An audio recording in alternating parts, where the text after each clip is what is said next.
We ain't found Sith. Warning, the following podcast contains speculation, which may be confused with spoilers, although it may also contain spoilers. You have been warned. Hello, and welcome to issue 86 of We Ain't Found Sith. I am your host. My name is Evan.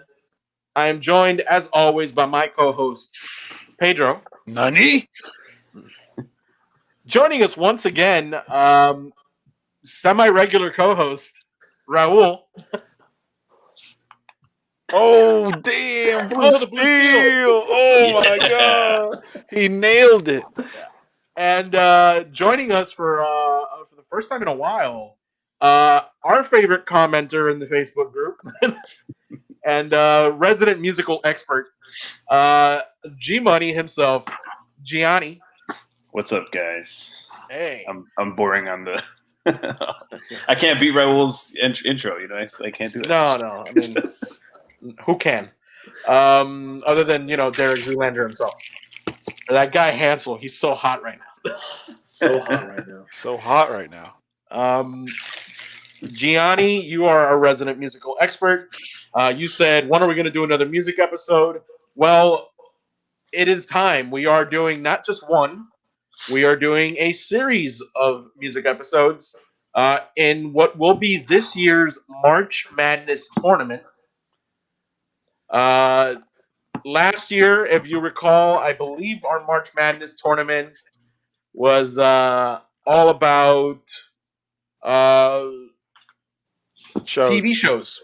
Yeah. We did TV shows. We split TV shows up into basically 4 categories of comedies, dramas, reality TV, and game shows, I believe, or something along those lines. It was a year ago. I don't remember. This has been the longest year ever, so my mind's not always there.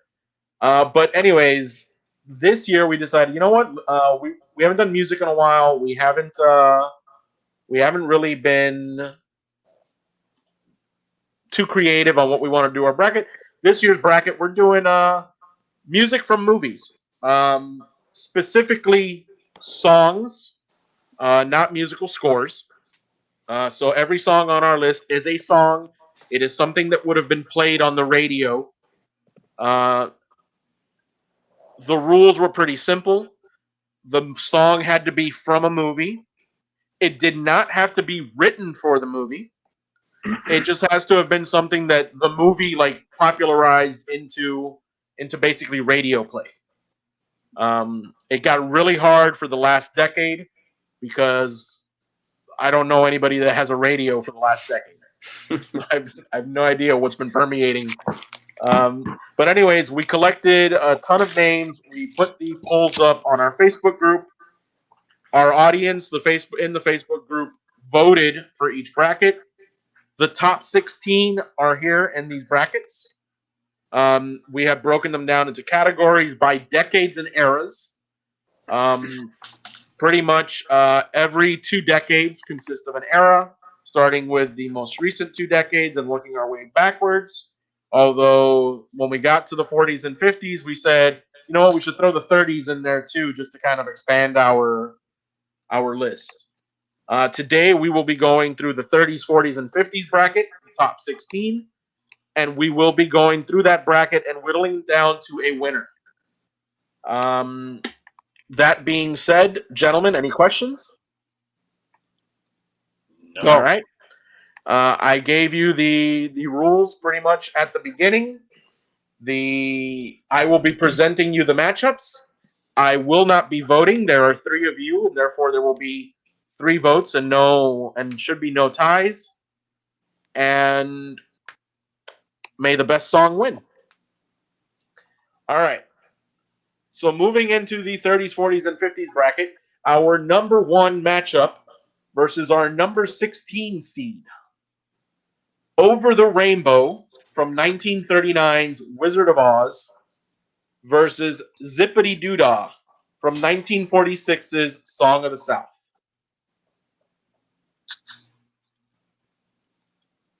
I'm going with Over the Rainbow, just because I know that movie.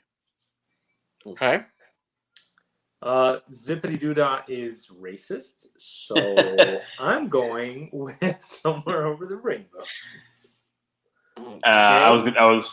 Wait. How is it racist? It's a Song of the South. Song of the South movie. I'm joking. The movie is racist. The movie. Oh. The song is not racist. The movie is. The movie's pretty fucking racist. The movie was made in 1930, whatever. 1946. Yeah. So Yeah. think of that time. Like people were fighting in World War II, and still, I'm pretty sure that movie's racist by 1946 terms. Yes. Like I'm pretty yes. sure even people in 1946 were like, that movie's a bit racist. All right, I guess we're moving on then. I think we got the answer there. Yeah, even the lyrics I'm looking at are questionable. You know what? I did not look at the lyrics. So all I can think of is the chorus. Yeah.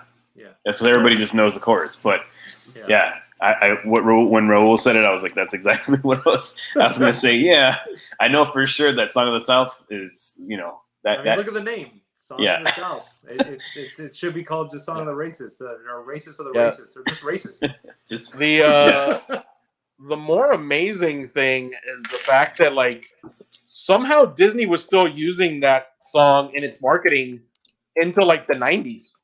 yeah. They Forget still the use it. 90s. What about the ride? Was it Splash Mountain or something? Don't Somebody they have that? told me it no longer plays on Splash Mountain, to which I was like, I'm pretty sure it still does. I haven't been on Splash Mountain in a bit, but I'm pretty sure. Yeah, right? I'm pretty sure when you ride Splash Mountain, they're still playing it in the ride. Yeah. Just the chorus part. I don't think they play the full song, but Well, I just read this right now, but it looks like the song or the movie. the song won an Academy Award. The song for won Best Song. yeah, but Walt Disney made Song of the South. So, fun fact. Walt Disney made Song of the South because Walt Disney loved the novel that the stories came Yeah. from. Like He that was was also, Walt's like- thing. Walt liked the book of like kid stories. He wanted to make it into a movie. You know, He was also like anti-Semitic or something, wasn't he? that's what So, they say. I yeah. didn't know the guy, so I don't know. Then again, pretty sure like if you go look at the people that worked in the studio, pretty sure there was quite a few Jewish people in that studio that he worked with. So I don't know if it's them saying it or just And he hated their guts. Urgh. it's Get one of back those to things. work. But then again, like I feel like if you go back to 1930s America, 1940s America, there was probably a lot of anti-Semitism, Oh yeah, there's a lot of just like Thanks. there is today. The Yeah. difference is, they didn't have Twitter to get on there and let the world know. yeah, man. All right, so in conclusion, Walt Disney's an asshole. Got it. Next. So in let's keep conclusion, going. Over the Rainbow moves on, and I'm actually pretty happy about that one because we get that nice little island version by that Hawaiian singer. Yeah. There's a bunch. Yeah, that song's been done by so many. Yeah. It was used in Wizard of Oz, but it was used in a bunch of other films too. I think it wasn't originally from Wizard of Oz. It was from another movie first, if I'm not mistaken. No, I'm pretty sure it was written for. So it won an Academy Award for Best Original Song, and the rules of the Academy for a song that's nominated for Best Original Song is it must be written for the movie. Oh yeah. That's why when you get to like the 80s and the 90s, like there are a ton of songs that are like in movies that are like really super popular that don't get the Academy Award nomination because they weren't written for the movie. Yeah, I see it. I'm looking at it now. It was used. It was made for that movie first, and then used in other movies. Yeah. But there's other ones that are part of like the the standard songs, the American Songbook. There's other ones that for sure are going to be are used in multiple movies. But I thought that was one of them that was made some before Wizard of Oz, whatever. But All right. So moving on, our number 2 versus our number 15. Number 2, and this I'm surprised this got the number 2 spot, but hey, the people voted. Boogie Woogie Bugle Boy from the 1941 movie Buck Privates versus When You Wish Upon a Star from Pinocchio, 1940. I think When You Wish Upon a Star, man. Yeah, I'm It makes gonna no go. difference where you are, you know? Yeah. That's a And jam. also, what the fuck did you say was the first movie? I've never even heard of this thing. Woogie Woogie. What Buck is that? Privates. You've never heard of the movie, but you've heard the song. No. I Buck don't- Privates. Oh, of course you've heard. You may not know that you've heard the song, but if you listen to it for How's like it 10 go? seconds, I'm not a singer. Somebody Um, acapella that Send shit. you the list in advance so that you can listen to these. motherfuckers. Acapella that shit. Somebody quick. It's sung by girls, by women in the original form, right? That's something like I that. feel like anybody that was even like band adjacent in high school knows Yeah. this song because I'm sure that the trumpets, the people on trumpets learned how to play this song. Yeah, I mean, we know it for sure from band and all that kind of stuff. Yeah, if I'm not mistaken, it was sung by some ladies, and It's then called the Andrews Sisters. yeah, It reminds and me then of an SNL skit with the Kristen Wiig and the yeah, the little hands. It's like, yeah, Buck Privates, it says, was 1941. Yeah, about like salesman or something. It was the 1940s. It was a propaganda soldier movie. Yeah, so that we can drum up support for World War II. But yeah, I know that song, but I would still. It's a good song as far as it's kind of It has jazzy. And, longevity. The yeah, fact that here we are, 70 years later, 80 years, 20, 60 years later, and like I know the song. I remember Yeah. hearing the song in my youth. it's been used as a model for other songs in like other movies and Yeah, I'm sure like you know. there's a ton of songs that have been inspired by it. well they use it as like sort of in the format of it for like whenever they show World War II era stuff, and then there's like a band playing or something. They have that sort of same format or whatever, and that's what it is. I'm pretty sure I've seen a candy commercial that used that song in like an instrumental version, but I can't remember what candy it was right now. Probably. But it's a standard. It's a classic. It's something that's been around forever. I would still go with Pinocchio with When You Wish Upon a Star, because that's my jam. Yeah, that's hands down. Right off the bat, we knew that was the winner. That immediately got 2 votes on there. Moving on to our next matchup, number 3, Jailhouse Rock, from the movie of the same name, 1957, versus Getting to Know You from The King and I, 1956. Now, Getting to Know You, very popular that year. Not nominated for an Academy Award because it was not written for the movie, was written for the stage musical, thereby disqualifying it from the Academy Awards. So Damn. Jailhouse Rock, because I mean Elvis, am I right? Yeah. Well, originally it was somebody else. Well, Elvis did a version of it, and that's all that matters. So let's go with that one. Was Jailhouse Rock a cover? I believe so. Written by Jerry Lieber and Mike Stoller, first became a hit for Elvis Presley. I think there's. Hold on a second. There's a recording somewhere of that song being done, like before him, something like that. If I'm not mistaken. If there is, because Elvis stole a lot of music. So he made a lot of stuff popular. He stole a lot of stuff. Elvis popularized a lot of music. That's a good word. That's a good word. Studio. He sampled it. That's a good word. Enhanced it. Popularized. Yeah. He enhanced it. Well, look. Let's be honest. A lot of these songwriters, went down into the South and went down to the clubs and the bars and heard things, and they brought it back and they're like, hey, we heard this song. We thought Elvis should record it. We think it'll be a number 1. Yep, that's exactly what happened. And But Elvis was very good to the people of that community. So I don't want to drag his name through the mud. No, I know, but I think I don't know. Yeah. And then Getting to Know You, a classic of musicals. Julie Andrews, who just got an amazing voice. I think that song I think is still used in ads and commercials today. Yeah, it's still used all the time. You know, Jailhouse Rock not so much because it immediately draws one thing to mind, which is Elvis. Yeah. But Pedro voted Jailhouse Rock. Raul, what are your thoughts? Jailhouse Rock. Jailhouse Rock. You know what that is? That's So Kung Gianni, Fu. doesn't matter which way you vote. Jailhouse Rock is advancing. I mean, sure. it's a jam, but I'm not a. I don't love Elvis. It's I know. you know what that is? That's Kung Fu, and only two people in the world know it: the Chinese and the King, and one of them is me. I love that movie.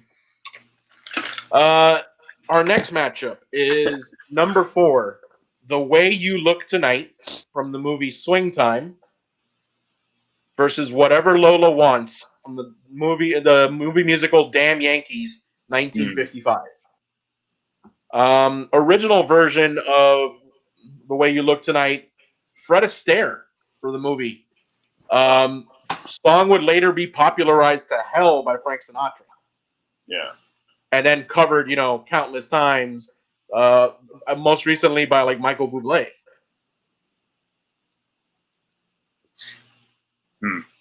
I would go with Whatever Lola Wants because I just like the way the melody is in that song, and it's still used in ads and things all the time. I believe it was last used in a commercial for yogurt.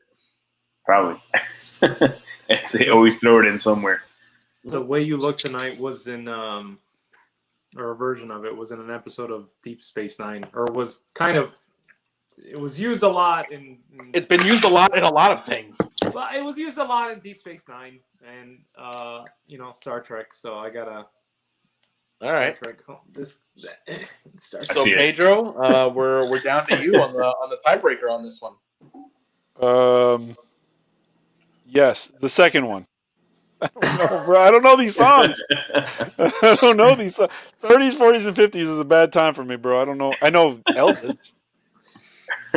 Pedro did a lot of drugs back. So just pick a name, bro. B. Going with the second option.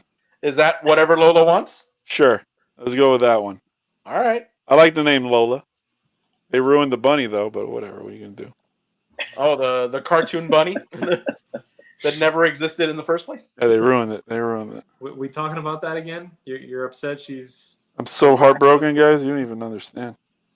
The cartoon bunny that you were never going to like... It's not like she's a real person. Fucking Or a ruined it. person. Listen, Period. bro. It's a bunny. Listen, bro. Ruined it. Ruined it. Rule 34 exists. Yeah. And It they will fix that. They will fix that issue. Ruined it. Officially ruined it. They've already started to. They're gonna remake Who Framed Roger Rabbit, and Jessica Rabbit's gonna wear sweatpants and a fucking leather jacket. They're gonna ruin her too. Look, and I guarantee you, that movie will not have even come out yet, and there will be like artists all over the world just drawing pictures of Lola Bunny with like massive giant breasts and backlash. Yeah. That's how you fix it. That's how you fix it. Because- Sexualize everything. Because the internet. Yeah, it's a good place. If there's one thing that we all know, is the internet is undefeated. God bless Japan. Let's move on. Japan. All right, number 5, Que Sera Sera from The Man Who Knew Too Much, 1956. Jeepers Creepers from the movie man. Going Places, 1938. Jeepers Creepers, man. Like, hands down. Okay. Man, no. I'm not a fan of either of those that much, but maybe I don't know. I'll go with Que Sera Sera because I don't know. I don't know. Jeepers Creepers is like the one I like the least out of those two, I guess. So I'll go with that. Why'd you pronounce it like what? Jeepers Creepers, because that's fun to say. Jeepers. Because Oh. when she sings the song, that's how she sings it. Because Yeah, it's Que sung Sera by a Sera. white girl. if that song would have been sung by a Hispanic singer, it would have been Que Sera Sera. Que será, será. Also, I believe that the song is referring to a person of French history, so it's not Que Sera Sera. It's like I think it is like It's like croissant Croissant. baguette, right? I think it's like Que Sera Sera or something like that. Like it's not even like the way we say it. Yeah. French fries, croissant, right? If she would have been Spanish, it would have been, lo que será será, okay? Oui, oui, yeah.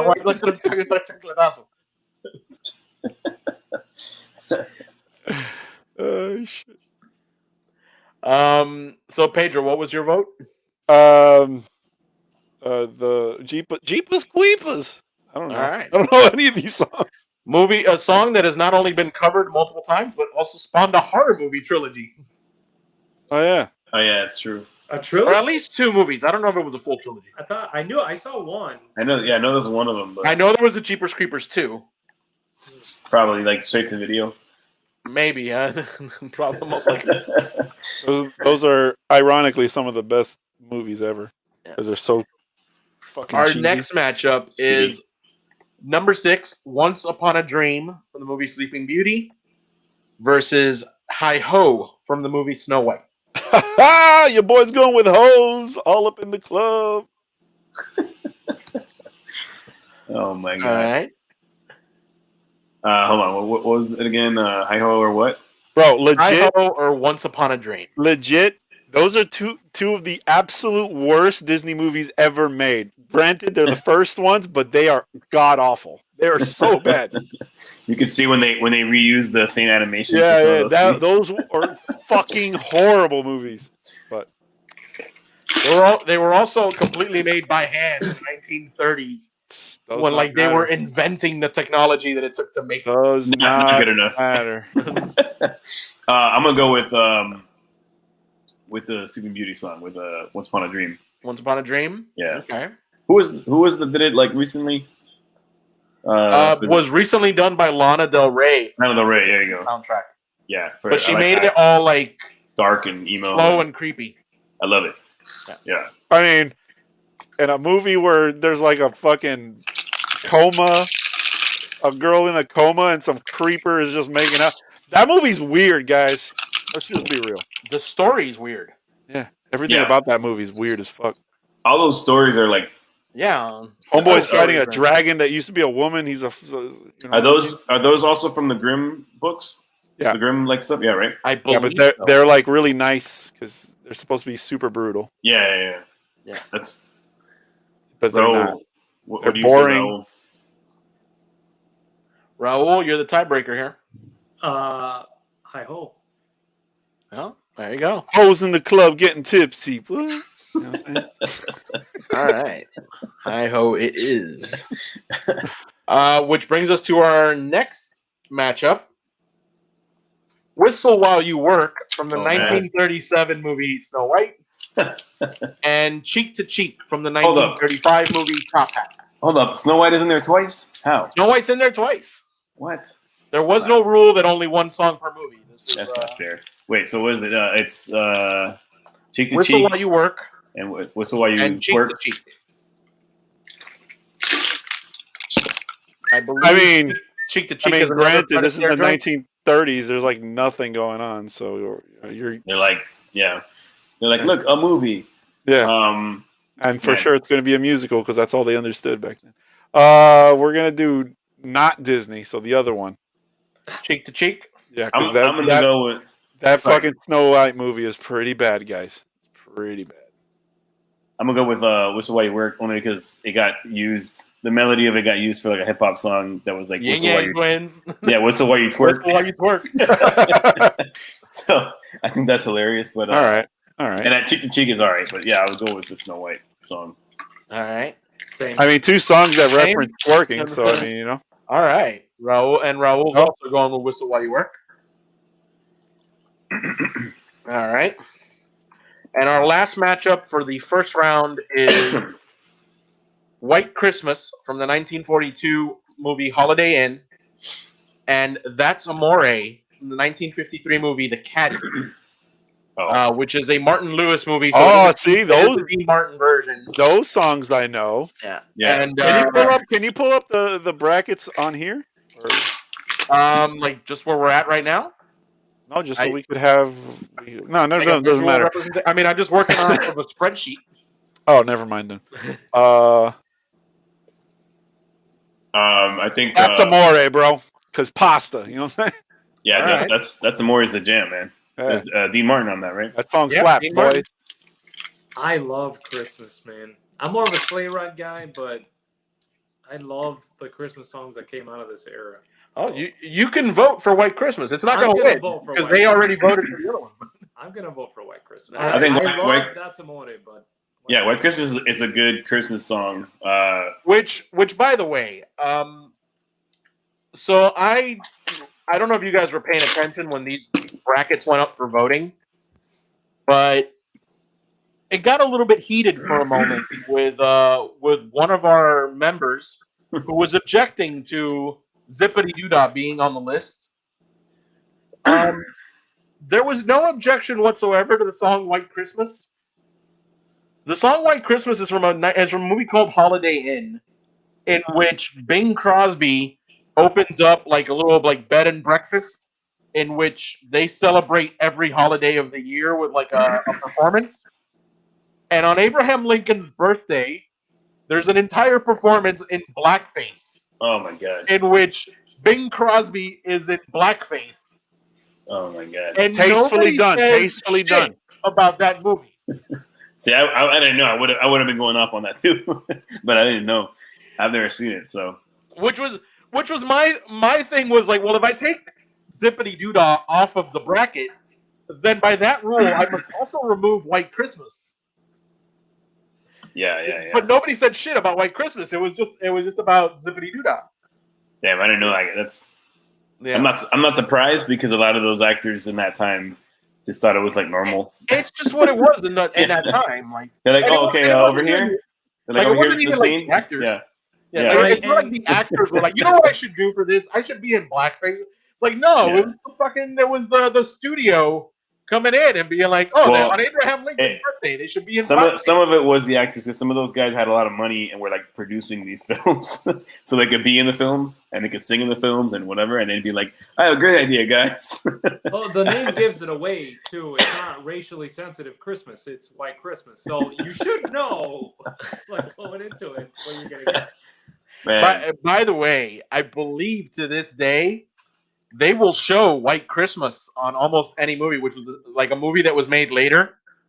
But the movie Holiday Inn, I think, only plays like one time during the holiday season on like Turner Classic Movies with like a disclaimer in the beginning of the movie of like yeah, this may contain some sensitive, yeah. I think they made the movie or like it might after be the edited fact. out. Well, I know that they made White Christmas after, right after the Right, they made White Christmas yeah. a couple of years later. So that's It was probably one of the those one things they like- they only show that. Yeah, but it was one of those things where it's like, oh, Holiday Inn was a big success. We should do another holiday movie. Yeah. And they were like, let's do White Christmas. We have to remember also the time frame and all that. Oh yeah, for sure. Everything's Yeah, a let's product of it. Let's get mad at a bunch of dead dudes. Fuck. Well, it's like somebody, How, so like how somebody dare told me- they? Urgh. Somebody told me like the other day is like, I think your dad's a bit racist. I'm like, my dad's a Cuban who's 80 years old. Of course he's racist. like, there's no he might be about it. He is. He's not gonna put on robes and go join the Klan, but, and he's not gonna lynch someone in the streets. But he might But- say some shit. But he's gonna say, yeah. Jesus. He might be a little upset if you got married to, a little something like that. For a man who might be upset if I married a black woman, I didn't the say that. I entire- didn't say that. my entire childhood was all about like, tienes que buscarte una negrita. Because entre más negrita, más rosadas la. Oh my. Oh my God! Oh And for those of you who don't speak Spanish, he basically said that the blacker the berry, the sweeter the juice. Oh, Oh man. my God! But God forbid I were to marry one. But that's my father, and that's Yes. pretty much every Cuban of his age. Is it safe to come back here? Are we Yeah. still? We're officially canceled. I was Yeah, gonna I'm say, not. I just read the blogs. We're canceled, guys. That's it. We officially have been canceled. We're blowing up on Reddit right now. There you go. Oh yeah. Our 5 viewers have reported us because my father's a racist. You know, it is what it is. Every generation gets better. You know. Oh, man. All right. So Except millennials. Everyone hates us. Everyone hates millennials. Yeah, well, you know, it The is what it best, is. though. All right. Yeah, I'm not a millennial. I'm like whatever the right before that is. I forgot. You Gen are X. a millennial. I don't You know. are a millennial. There's like I it's- feel like there's like a I'm couple of 82. years I'm of- 1982, so I forgot. It's like I'm like the last one of whatever. I'm 1981. Yeah, There's like a Evan, buffer zone, I think, of a couple of years between like Gen X and millennial, Yeah, and I think that's where we land. yeah. Like we're Yeah. not, because when I Zennial- think of millennials, I think we're Zennials. millennials were kids, like little kids, when the internet became a thing. Yeah, Whereas Gen X grew up without internet in the house. They didn't get internet till like they were like, you know, in their 20s. yeah. So we fell somewhere in the middle where like we spent our early childhood without the internet, but then when we became teenagers, the internet, like dial-up internet, became a thing. Yeah, So much porn. So much. Bro, Floppy discs. bro, Many I'm floppy still- discs. I'm still waiting on that picture of Carmen Electra to load on my 56K modem. Yeah, and you can't close the browser because No. really fucked. God forbid somebody called your phone line, man. I'm downloading a song on Napster since 1997, bro. It's still going. Jeez. You know that. I'm gonna put this song to download tonight, and then when I wake up in the morning, I'll have the song downloaded. Yeah, that was the And then you whole wake up way. in the morning and something happened. Like no. You're like, no.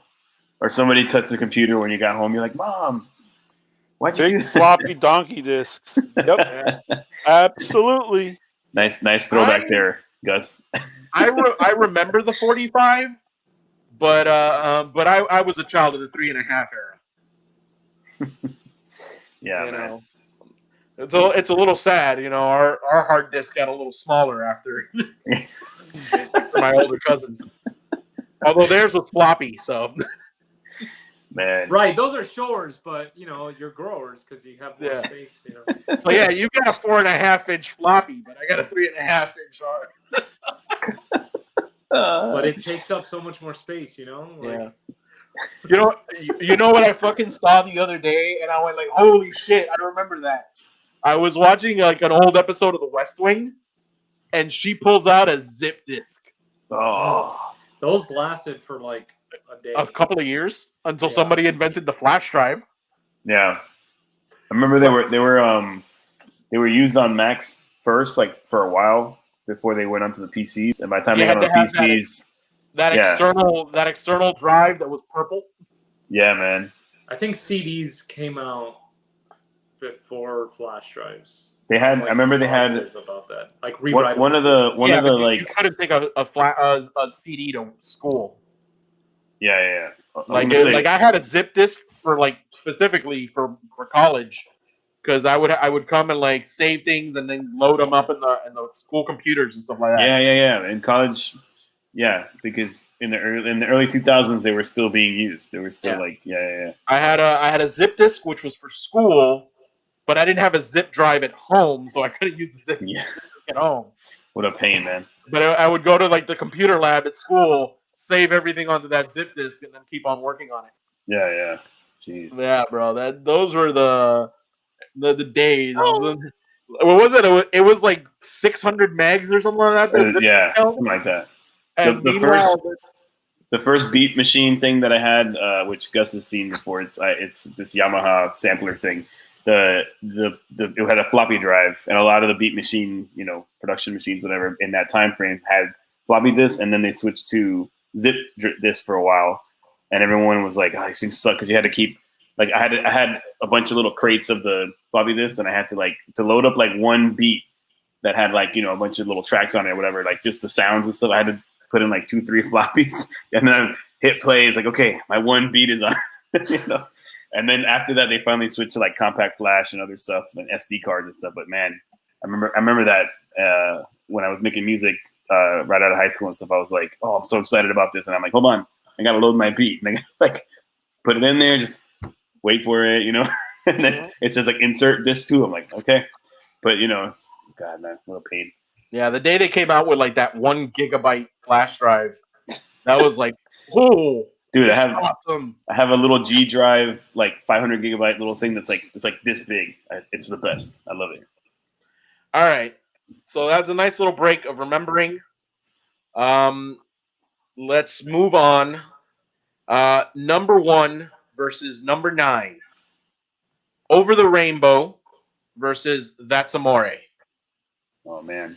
Over the Rainbow. Yeah. All right. I'm gonna go so- with Over the Rainbow. All right, so Over the Rainbow will advance. Pedro, just in case, do you want to I think we lost Pedro. put in a vote just in case, or you're just like whatever? I think Pedro's frozen. I don't know if he's trolling us or he's actually frozen. Yeah. He's just like, I'm gonna pretend I'm frozen right now. I think he's frozen for real. I think he froze. Oh man. That's it. What do we do now? Well, for now, I will boot him, Duel to the death. and hopefully he'll come back on. That's pretty good, Raul. That's pretty good. I could see your hand twitching, but it wasn't bad. Recently, Dave Grohl was on the Late Show or the Tonight Show with Jimmy Fallon, and they did that a little bit where he sort of like trolled him a little bit, and then Dave Grohl was like, "Oh man, whatever," and then like a few minutes later, they're talking about something, and then Dave Grohl just kind of like, "Can't hear you," whatever, and he trolled him again, and he's like, "Oh man, you got me." It was hilarious, man. There you go. Pedro, so we were discussing Over the Rainbow versus That's amore. That's amore. Give me pasta. That's what I'm going. All right, so Pedro goes with That's Amore in a 2-1 loss. That's amore. The next matchup, When You Wish Upon a Star versus Whistle While You Work. Oh man, Pinocchio for sure. Okay. Me too. It's All just At least Pinocchio wasn't creepy. Let's go with Pinocchio. well that too, but yeah, just the song itself is just better. It's made better. A lot of these songs are made by the same people, but I don't know if those are in particular. But I know that. I know that when we get into the '60s, a lot of Disney stuff is made by the Sherman Brothers. because But, hold on a second. Because there's the Great American Songbook, which is like all the standard songs or whatever. It's like hundreds of songs, and a lot of those songs have the same writers and stuff usually. But I mean, if you go back through history, there's a lot of stuff that's like a lot of people doing things like on multiple different things. There's a great documentary. I don't know if you've ever seen it, Gianni, called The Wrecking Crew. oh yeah, it's so good. Yeah, Raul, if you ever get a chance, I'm pretty sure you haven't seen it. It's called The Wrecking Crew, and it's about the group of studio musicians in like the 1950s and 60s, I believe. Yeah, into the But, 70s. like, I think. basically, if you heard a popular song from that era, they were the musicians that were on those tracks. It was like a who's who, not even a who's who, because nobody knew who they were. But it was like these are like the greatest musicians of the time, and so of course, like every artist wanted to work with them. Yeah, man. And the bass player was a lady. She was a badass. Yeah, it was. Yeah, that Pedro, movie's are you great. still there? Did we just lose video with you? No, you just lost video. I'm still. All right, just making sure. All right. Our Yeah, next from the matchup- '60s to the '60s and '70s was their main like era or whatever. a lot of good music in that era.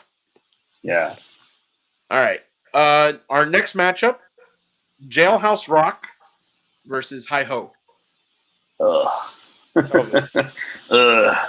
Elvis. Man, I'm gonna have to go with Elvis on this. All right, so 2 for Jailhouse Rock. But I won't. I refuse to call him the King of Rock and Roll. That's. Okay. But that's he it. is. He's not, man. He's not. Little Listen Richard and here. Chuck Berry. Little Richard and Chuck Berry were the kings of rock and roll, homie. That's it. Hands down. You know what that is? That's Kung Fu. And there's only 2 people in the world who know it. The Chinese and the King, and one of them is me. What was the other one? It was Jailhouse and what else? And hi ho. Hi ho.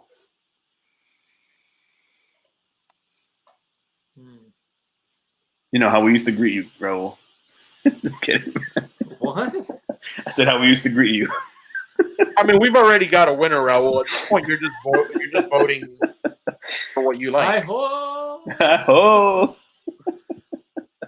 Hey, hi shout out ho. to Mike. Oh man.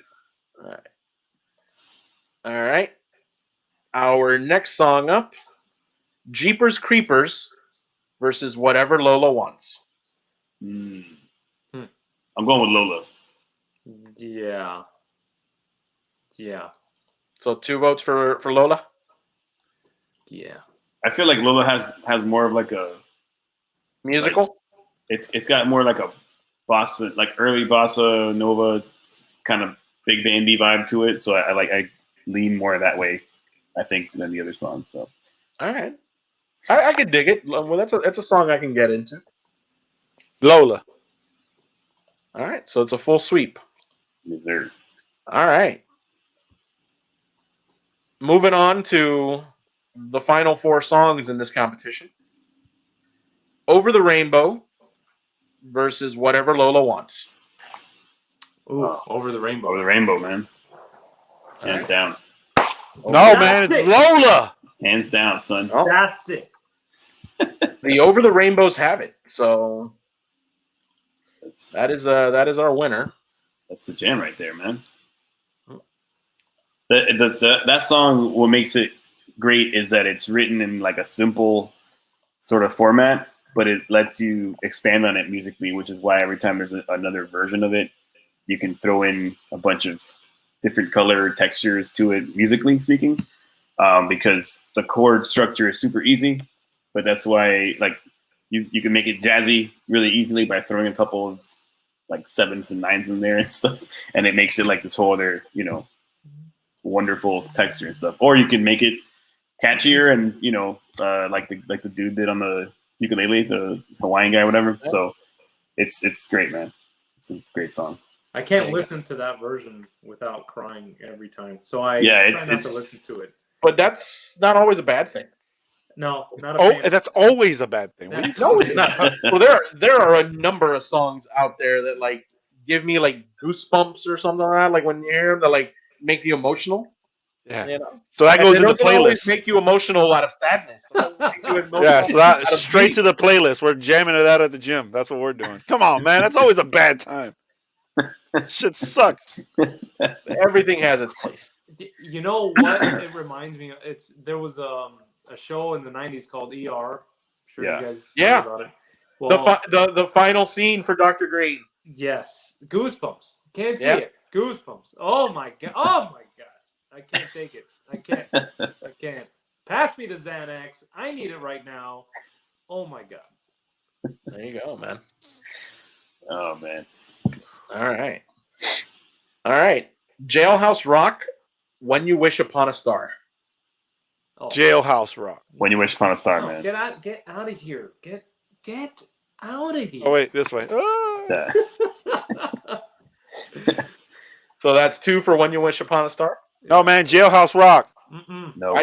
Your vote has been noted. Jailhouse Rock. I vote for 2 because this is my podcast. So 2 for me. It's 2. It's me, and the other one's for the king because he knows karate. All right. So that's going to Oh, bring man. us to our final matchup to declare the winner of this bracket, Over the Rainbow versus When You Wish Upon a Star. This is Oh, tough. This is tough. damn. That's tough, man. When you wish upon a star. Neither one of those songs slap. They're both boring as Nah, fuck. they both slap hard, man. Because and they both are like vocally challenging like vocally for people that sing because of the range. Because they both jump. They both jump. Yeah, that's so. When You They're Wish both- Upon a Star, sung by Cliff Edwards. and Over the Rainbow, made famous by Judy Garland. Man, I mean, Judy was the queen of that song. And so she was like the voice of a generation. yeah, from like literally from like a kid to She was the Beyonce of the 1930s and 40s. yeah, for real, man. Man, I'm I gonna mean, have if to you go. base it just off like cultural influence, you'd have to pick somewhere over the rainbow. But I really When You Wish Upon a Star is still like Disney's like tagline for advertising. I love it. And I believe it's still played at the beginning of every Disney movie when the Tinkerbell comes out and does the Walt Disney logo. Yeah, it's still there. I think for me it would be Wish Upon a Star. But if you're talking about cultural influence and all that, well, if you can't make up your mind based off of cultural significance, just which one do you like better? no, I'm picking When You Wish Upon a Star. Like that, I'm picking that. But All right. And I'm going Jailhouse Rock. Solid. Solid. All right, this is nerdy, right, of me, but I'm actually looking up the chord progressions because I'm trying to see which one This is why we brought you on. Which is what, yeah, I'm trying to see which one I feel like. And who are you to talk about this is nerdy with us? Like, this whole thing is nerdy. More. Yeah, Gianni, I'm on this tier right now. That's true. Yeah. It modulates more. So if you're talking like complexity, I suppose it would be When You Wish Upon a Star. Yes. Although it's pretty simple. Like at the end of the day, they're both pretty simple. Well, that's what I was saying, because the chord progression and just the chords in general for Over the Rainbow are basically all major minor chords. There's no 7 chords or anything at all. But it's like one B7 chord in there. But because it's so open is why it works in so many styles and genres and interpretations. B7? Is it in C? Well, the version I looked up right now is in C, so I don't know if it's the original version. Yeah, I think it's the original version. Well, talk about simple. Basic bitch right. C. Know what I'm saying? Right, man. But I think that I think that's the only thing that I like it more in that sense, because it gives you more flexibility musically, and that's why so many jazz artists have done that song versus When You Wish Upon a Star. I don't think it's been done that often. At least not that I remember. I was just doing a little research, and that Over the Rainbow cover by Israel Kamakawiwo Ole, I believe is how you say that name. Yeah. That, first of all, it's not just that song. It's actually a medley of Over the Rainbow with What a Wonderful World. Yeah. Oh, and he did that in one take. Yeah. Stop talking about it. I'm gonna cry. Yeah, it's so good. Hey. Oh man. Hi everybody. Man, now I'm If you were a hot dog, would you eat yourself? Hell out of I would. Oh man. I would have the hot dog with an ice cold Coors Light. I stand by Over the Rainbow in my sort of analysis of why it's so widely used, but I like the chord progressions a little more in When You Wish Upon a Star. It's just jazzier in composition, like by default. I think like it's more intentionally jazzy, whereas Over the Rainbow wasn't so jazzy and then has been made jazzier. You know what I mean? So I'm gonna go with When You Wish Upon a Star. All right. So that's 2 votes for When You Wish Upon a Star. That means it doesn't matter that Pedro wanted Jailhouse Rock. Jailhouse Rock is the one that wins, because both of those songs put you to sleep. They're fucking boring. There's a bunch of minor 7 chords in there that I'm partial to those. I love minor 7 chords. So sorry. Oh. We have our winner for the 30s, 40s, and 50s, and it is When You Wish Upon a Star. So didn't see that coming, man. I thought Over the Rainbow was going to be for a sure shot winning. Yeah. Well, hey, you were pretty much the deciding vote on that one. So I surprised myself, man. there you go. All right, so that's gonna wrap it up for bracket number 1. We actually got through that pretty quickly. I'm kind of glad. I mean, I figure when we get to like the 80s and 90s, this is gonna be a harder decision. But for now, we were able to knock that out. That was good. I believe next week. So that we can leave the 80s, and I haven't decided if we're gonna go chronological order or if we're gonna bounce around. I kind of want to leave the 80s and 90s for last because I know that episode should be good. But we'll be back next week to continue this discussion. We will keep moving from there. Other than that, anybody got anything before we wrap up? Was there anything new that came out over the weekend? Winter Soldier is coming out. Comes out Friday. Disney Plus is increasing their membership fee by $1. What? Oh, I didn't know that. Yeah. Justice Doesn't matter League. because when I signed up for it, I signed up for a 3-year deal paid in advance. I signed up for a year. Yeah. Justice League is tomorrow too, right? The new Justice League is this weekend. 4 hours. I think it's gonna suck. 4 hours. Yeah, I think it's gonna suck. How about you guys? I saw something about the timeline of where Falcon and Winter Soldier falls in the MCU, and it's supposed to be in like 2024. So it's like shortly after the WandaVision. So WandaVision is like shortly after WandaVision's 3 weeks Endgame. after Endgame. Right, and then Winter Soldier is going to be like 6 months or something later. So it's in 2024. I know that much. Is it before Far From Home?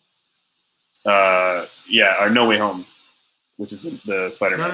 No. Far From. So what we already discovered, WandaVision is before Far From Home. Right. Yes. So is Winter Soldier, or is this new show also before Far From Home? No. I think Which was like 8 months or something after the blip Yeah, something like that. or Endgame. Because Far From Home is in 2023, I think, because it's still 5 years after, or something like that. And then It was right after Well, Endgame. I like, believe months after. Endgame is 2024. Yeah. no, So it was Endgame is months. 2023 because it was how do they explain it? It was 'Cause 5 years after the. Why couldn't they just say that Endgame was 2020? because they were going the years were going like with our real years, like, And then they up skipped until- 5. Exactly, yeah. So 2018 or whatever it was, and then 2023 was the 5 years, and then so Endgame was 2023, and then the timeline that I saw had it in between there somewhere, and it was like a confirmed timeline of Feige and all the other people, whatever. So, but yeah, and Marvel's not taking a break, man. They're Winter Soldier, then Black in Widow May is Loki. and Loki's in like July, I think, but Black Widow is first. Loki's June 11th. Oh, June 11th. Oh, yeah. they pushed it back? Because originally they had said coming in May. Well, I remember seeing coming in the summer or something. Yeah, but it's going to be like a bunch of Disney Plus shows, and then like leading up to Spider-Man, and then Spider-Man leads up to Doctor Strange, and in between there's other stuff. And I think the Shang-Chi movie comes out next summer or next like May or something. I don't know, something like that. Or it comes out maybe this year. I'm not sure. Okay. I know that one's like in the can already, but What predictions for Justice League? I think it's gonna suck. I think I want don't know. it to be good. Me too, man. I really want I it think to be everybody wants it to be good. I keep going. This is the same guy that brought us Superman, Man of Steel, and Batman v Superman: Dawn of Justice. Man of Steel was pretty good. I think it was pretty good. I think it's Except like that the it's first not a Man of true Steel. representation of Superman. It yeah. was kind of dark, but I liked it. As a Superman fan, I tried to defend it, and I was like, you know what? It's not Superman. But wasn't he not for Man of Steel, but for what's the other one? Batman Superman. Didn't he also have like? Didn't Warner Bros. Also change a lot of what he wanted to do? I don't know. Wasn't that also part of his issue? I sort of like vaguely remember that being an issue. And then when he was doing Justice League, they got in the way also. But then he had to leave. That's when Joss Whedon took over and gave us that wonderful rendition of that movie. Yeah, I just that movie's bad, man. That's my opinion of Zack Snyder is just slightly higher than my opinion of Michael Bay. oh my god. Seriously? Like they both make visually epic movies that are amazing and beautiful to look at. Zack Snyder just makes slightly better stories than Michael Bay does. Oh, but Zack Snyder was the one that did Suicide Squad too, right? The first Suicide Squad? Was he? No, I don't think so. No? Who was I don't believe so.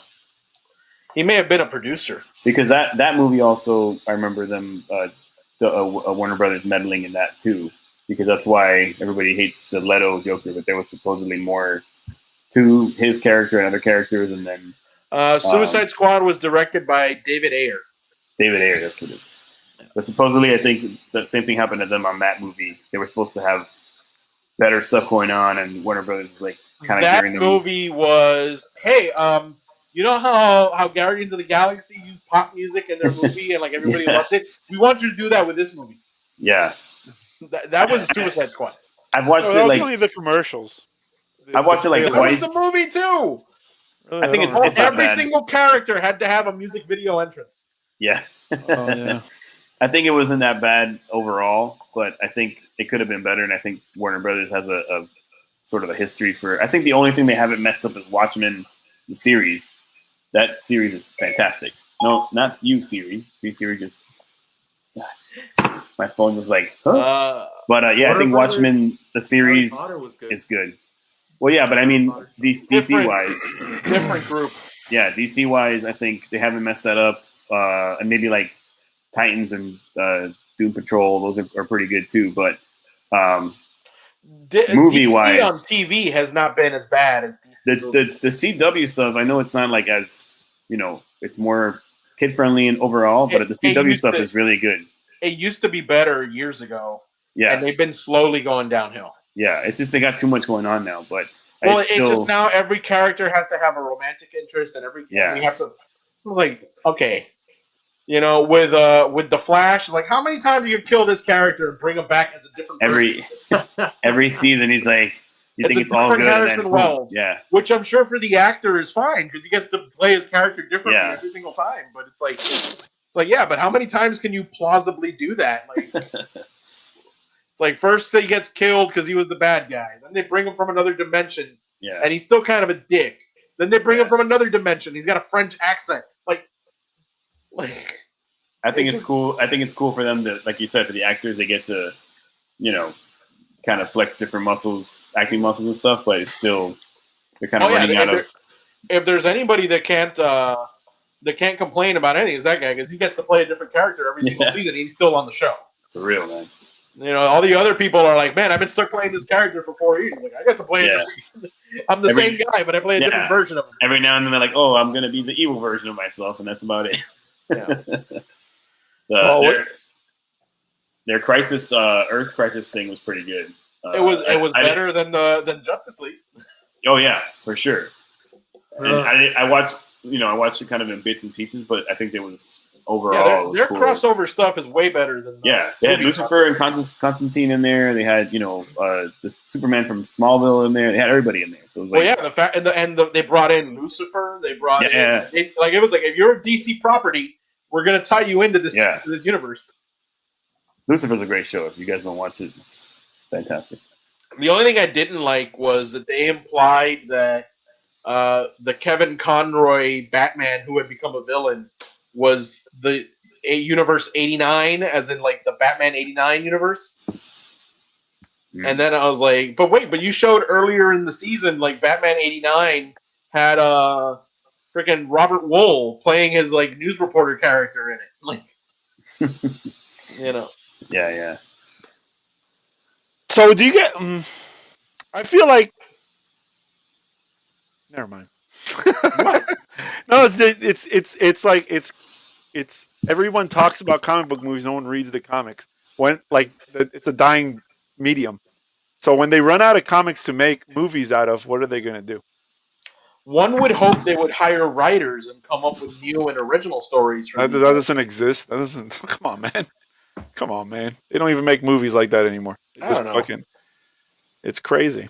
I think you might see more comedy writer folks in stepping into that stuff because A lot of comedy writers are nerds that grew up reading comic books. yeah, but like Taika Waititi, his version of Thor, Thor Ragnarok is amazing, and he's doing the next Thor or whatever. But like, and then there's just I listen to other podcasts and stuff with comedians and other stuff, and a lot of those people, have done like some more serious things or have gone into action things or whatever because they've done SNL whatever else, but they have to write these. SNL is like a funny show, but it's very serious in their whole process. So I think that they have more success going off and doing movies and whatever else because they have that kind of background that can just apply that to whatever. Gus has an answer for you there, Pedro. Yeah, When they run out of comic books, they'll remake the movies. They'll remake the movies. That's true. I mean, we've seen it already. We've seen Spider-Man done a few times. We've seen the Power Rangers done. Well, that's why I wasn't Another upset Power when the Marvel version of Spider-Man didn't redo the origin story all Yeah. over again because I was like, yeah, we've seen this twice in the last decade. Yeah, Yeah, but they still made it Peter Parker. How many times does Uncle Ben have to die? Poor Uncle Ben. You know what I'm getting a little sick and tired of is Martha Wayne and the Pearls. Oh. Like ever since Frank Miller drew the pearls on the floor in that issue of like Batman Year One, Yeah, it's like every single person that's come after with Martha Wayne wearing pearls and the pearls break and go scattering across the floor. slow motion. Every Like, time. can somebody do something different? Well, I mean, that's in the comic. So It's in the comic, but it's like, okay, like we've seen this shot multiple times. We don't need like another version of the same shot. Yeah, it's in the comic. It's exactly what we're talking about. They're just redoing the same thing. They're not coming up with new shit. I think that what Marvel's done well, at least now, is create this giant universe and whatever, and give it room to like, the Marvel universe in the comics is, whether you read it or not, the universe is full of so many characters that like now in the movies they don't have to just jump in, and it's like DC when they made Justice League and all the DC movies that are DCEU whatever, they were kind of like, oh, Marvel's doing this, we got to start throwing these things together, and that's why it felt so rushed. That they had like, okay, we're gonna throw this movie together with like 7 characters and blah blah, and it's like too much. But Marvel did it the smart way of like, okay, we're gonna plant some seeds and then tie it all together in this giant thing, and then now there's more seeds planted for them to keep going. You know what I mean? Nobody could have their own individual movie anymore because they kill off their villain. All of them. So who are they going to fight? Killing off villains since the 80s. Nobody kills their villains in comic books. Are you kidding me? Those guys live I'm forever. talking about in the movies. Oh yeah, the movies. Yeah, they killed Joker in the first Batman movie. So if you try to make like Spider-Man, they haven't killed anybody yet. But if you try to make like Captain America 3, well, you got Red Skull's gone. So what are you going to do now? I mean, there's a ton of Captain America villains. Captain America's never had like the greatest rogues gallery ever. No, but he had Hydra and the Red best Skull. Captain America movie, it was him versus Hydra, and like none of the villains were in costume or anything. But that's he was going up against a bureaucrat. That movie that's his enemy. His enemy is is Hydra. Anyway, speaking of comic books, I just finished reading Powers of X and House of X. Mm-hmm. Holy shit! Talk about good shit. Like now, this is like parallel to fucking Days of Future Past. Have you guys read that? Wow. Yeah, it's that good. Wow. Probably better. That's high praise. Yeah, probably better than Days of Future Past. That's high praise. High praise. High praise. I don't want to give too much away, but it has to do with a character named Moira who reincarnates at her death. So she has seen Is it Moira McTaggart? Yep. Moira Oh. McTaggart. So she reincarnates after she dies. and she sees the evolution of man and mutant kind, and she's constantly trying to find a way so that she could save the mutant kind, and altering reality through time, obviously. So she tries going after uh, Xavier, Magneto, and Apocalypse, who are the big hitters of mutant kind.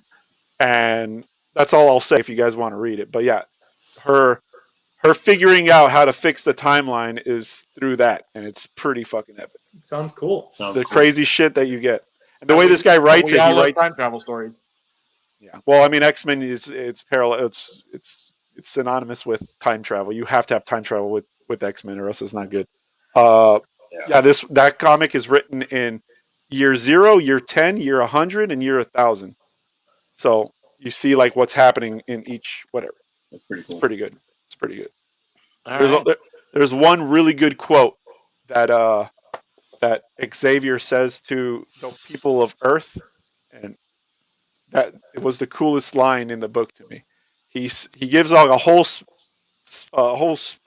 speech to humankind. I don't want to tell you exactly what he says because it kind of kills the plot. But at the end of it, he says, "While mankind slept, the world evolved."